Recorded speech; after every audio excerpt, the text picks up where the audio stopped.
Hello મિત્રો, અને આજે તો આપણે જવાનું છે ગામમાં, કેમ કે તૈયાર પણ થઈ ગયા છે ને હવે ગામમાં જવાનું છે ગરબા દેખવા અને રમવા। ओम रूम भाइयों सिस्टम पार देंगे। આપણે ગામમાં જવા માટે રવાના થઈ ગયા છીએ બાઇક લઈને।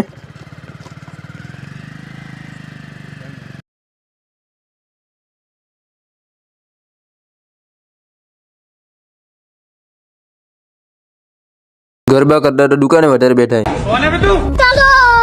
ગરબામાં આવીને તો જોયું તો તૈયાર 3-4 જણા રમે।